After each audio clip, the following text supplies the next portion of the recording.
আমরা হয়তো একটা জিনিস দেখতে পারি সরকার কি ভূমিকা নিচ্ছে, বলতে আমি মনে করি ধরেন অফিস আদালত অমুক জায়গায়, তা আমরা তো সেই ক্ষেত্রে দেখছি তারা একটা ভূমিকা নিচ্ছে।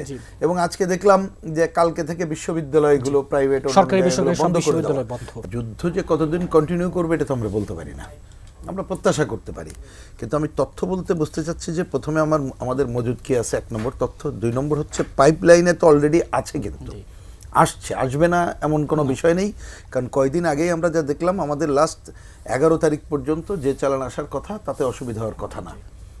দ্বিতীয় তথ্য এই ব্যাপারে সুনির্দিষ্ট হতে দরকার। তৃতীয় আরেকটা সুনির্দিষ্ট তথ্য থাকা দরকার যে অল্টারনেট জায়গাগুলো থেকে আমরা কী পাচ্ছি, যেমন অস্ট্রেলিয়া সহ অন্যান্য জায়গায়। এটি একটা। চতুর্থ তো আরেকটা বিষয়, এই ধরনের একটা সংকটের সময় আমরা অন্য বাজার এবং পার্শ্ববর্তী দেশ সহ আরও অন্যান্য জায়গায়, যেখানে যেমন ধরেন ভারত, চীন, অন্যান্য যে জায়গাগুলো আছে, সেই ক্ষেত্রে আমরা কি ধরনের সহায়তা পেতে পারি, তার ন্যূনতম এই 4টে জায়গার সব তথ্য তো আমি এখন অ্যাকুরেট পাবো না। কিন্তু লাস্টে যে 2টা পয়েন্ট বললাম যে আমাদের পার্শ্ববর্তী দেশ বলতে অন্য জায়গা থেকে কি সহায়তা পেতে পারি, নতুন মার্কেটের জায়গায় কোনটা, এই ব্যাপারে যদি সরকার মোটামুটি, আমিও যতটুকু এখন পর্যন্ত দেখলাম পত্রপত্রিকার মাধ্যমে, তারা প্রচেষ্টা অব্যাহত রেখেছে। এবং যে খবর পাচ্ছি অস্ট্রেলিয়া সহ অন্য জায়গা থেকেও পরবর্তীতে আসার কথা। ভারতকে আজকে দেখলাম একটা পত্রিকায় তাদের কাছেও বলেছে যে জ্বালানি সহায়তার জায়গায়।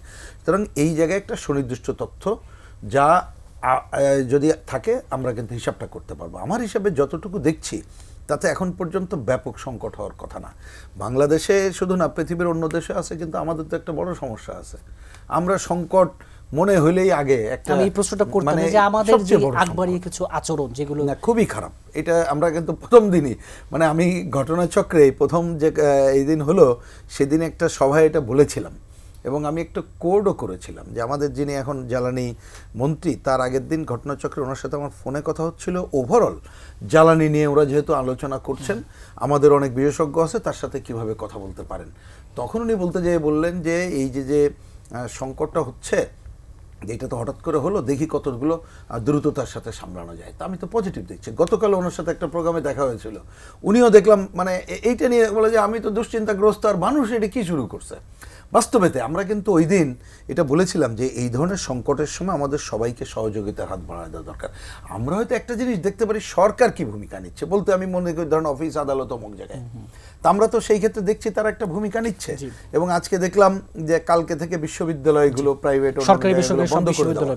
তা আমার মনে হয় যে আমাদের পাবলিক প্রথম দিন থেকে যে পরিমাণ আমরা হুমড়ি খেয়ে পড়েছি, সেই জায়গায় রেশনের যে কথাটা বলা হয়েছে ঠিকই আছে, তাতে আমার কোনো দ্বিমতের জায়গা নাই। বরঞ্চ এটা ভালো, বরঞ্চ আমরা এই জায়গায় আরেকটু যদি নজরদারি করা যায় সেটা দেখা দরকার, যাতে প্রয়োজনীয় জায়গাগুলো সংকটে না পড়ে।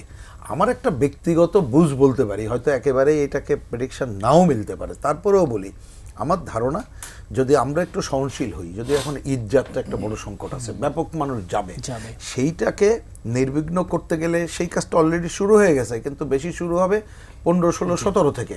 তা ওই জায়গাটাকে আমরা যদি একটু, আমি বলবো সবাই যদি সহনশীল হই, তাহলে আমার ধারণা এই সংকট হবে না, বিকল্প জায়গাগুলো থেকে কিন্তু পারবো।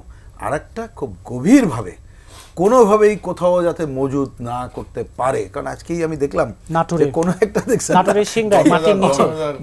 10,000 লিটার, এটা কোনো কথা কখনো দেখছেন, এবং তারও একটা নাকি রাজনৈতিক দলের পরিচয় আছে, এটা কোনো হইতে পারে। তো এই জায়গা হচ্ছে কঠোর ব্যবস্থা গ্রহণ করতে হবে, কারণ এর মধ্য দিয়ে কোনো সংকটে আমরা পড়ি, এটা আমরা মোটেই চাই না।